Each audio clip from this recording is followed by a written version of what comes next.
आशा के अलावा किसी और को कुछ दिखाई नहीं देता। उसकी सहेलियां उसकी बात पर विश्वास नहीं करती। आशा को भूतिया एहसास होने लगा था। आशा के कमरे में भूत की दस्तक हो चुकी थी। भूत की लिखी गई जानकारी को आशा पढ़ लेती है और सुबह अपने परीक्षा में चली जाती है।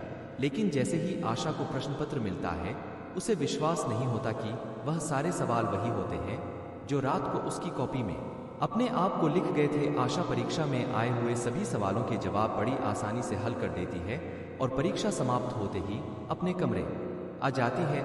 आशा का दिमाग रात के उस संदेश पर ही टिका होता है जो किसी प्रेमी का प्रेम पत्र लग रहा था। आशा अपने कमरे में अकेले बैठी कुछ सोच रही होती है। उसी समय कमरे की दीवारों पर बड़े बड़े अक्षरों में आई लव यू आशा लिख जाता है। आशा तुरंत बगल वाले कमरे से छात्राओं को बुलाती है और उन्हें दीवार में लिखा संदेश देखने को कहती है। लेकिन इस बार भी वह संदेश केवल आशा को ही दिखाई दे रहा था। आशा अपने कमरे में परेशान बैठी रहती है। पीछे से कोई उसके बालों में हाथ फेरता है। आशा तुरंत अपने कमरे में खड़ी हो जाती है। उसे कमरे में किसी के मौजूदगी का एहसास होने लगा था, लेकिन आशा इस बात से अनजान थी कि शुरू हो चुकी थी। भूत आशा को अलग अलग तरीके से प्रपोज करने की कोशिश कर रहा था, लेकिन आशा भूत के प्यार भरे पैगाम को समझ नहीं पा रही थी। आशा के साथ छोटी मोटी घटनाएं बढ़ने लगी, लेकिन किसी भी घटना से आशा को कोई नुकसान नहीं पहुंच रहा था। इसलिए वह इस बात से निश्चिंत थी कि उसे कोई हानि पहुंच सकती है। आशा के माता पिता उसकी शादी करने के लिए लड़का देख रहे थे और उसी के चलते एक बहुत ही अच्छे घर का रिश्ता आशा के लिए आता है। आशा भी रिश्ते से खुश होती है। आशा के माता पिता उसे एक दिन के लिए गांव आने को कहते हैं। आशा शहर के हॉस्टल में रहती थी और उसका गांव 15 किलोमीटर दूर था। सुबह होते ही आशा अपने गांव पहुंच जाती है। दोपहर के वक्त वरपक्ष के लोग आने वाले थे, जिनके स्वागत के लिए व्यंजनों की साज सजावट की जाती है और कुछ ही पलों के इंतजार के बाद लड़के वालों की गाड़ी आशा के घर के दरवाजे के सामने आकर खड़ी हो जाती है। लड़का बहुत ही सुंदर दिखाई दे रहा था। आशा उसे देखते ही मोहित हो जाती है और मन में ही उसे अपना पति स्वीकार कर लेती है। आशा शादी के लिए अपना मन बना चुकी थी। अब इंतजार था तो सिर्फ लड़के की हाँ का। आशा बहुत ही सरल स्वभाव की लड़की थी, इसलिए वह लड़के को पहली नजर में ही पसंद आ जाती है और लड़का आशा से शादी के लिए हाँ कह देता है। लड़के वालों की तरफ से हाँ होते ही आशा के घर में खुशियां की लहर दौड़ पड़ती है। 2 माह बाद दोनों की शादी का मुहूर्त निकाला जाता है। शगुन के तौर पर लड़के वाले आशा की ओली में कुछ पैसे और उपहार डालते हैं। आशा इस रिश्ते से बहुत खुश होती है, लेकिन आशा की खुशियां कुछ ही क्षणों की मेहमान थी। एक फोन कॉल से आशा की दुनिया उजड़ जाती है।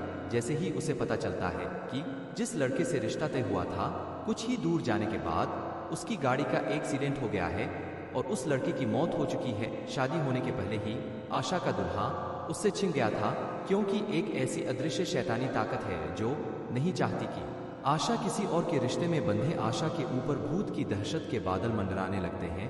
आशा को हल्की सी सनसनाहट के साथ कुछ अजीब आवाजें सुनाई दे रही थी, जिसमें उसे दोबारा उसी गुफा में आने को कहा जाता है जहां से आशा के पीछे वह भूत पड़ा था। आशा पूरी तरह सम्मोहित होकर उसी गुफा की तरफ अकेले जाने का फैसला करती है। आशा अपने घर से कॉलेज के नाम पर निकल जाती है, लेकिन वह सीधे गुफा की तरफ जा रही बस में बैठ जाती है और 1 घंटे के सफर के बाद वह गुफा के सामने पहुंच जाती है। गुफा के अंदर प्रवेश करते ही आशा को सामने एक भूतिया प्रतिबिंब नजर आता है जो आशा की तरफ गुलाब का फूल लेकर बढ़ रहा था। आशा अपनी जगह में मोम के पुतले की तरह खड़ी हो जाती है। आशा अपनी मानसिक चेतना खो चुकी थी और उसी समय वह भूत आशा के सामने आकर अदृश्य हो जाता है और आशा जोर जोर से हंसने लगती है और थोड़ी ही देर में उसकी आंखें बंद हो जाती हैं और जैसे ही वह आंख खोलती है, वह एक अलग ही दुनिया में पहुंच जाती है।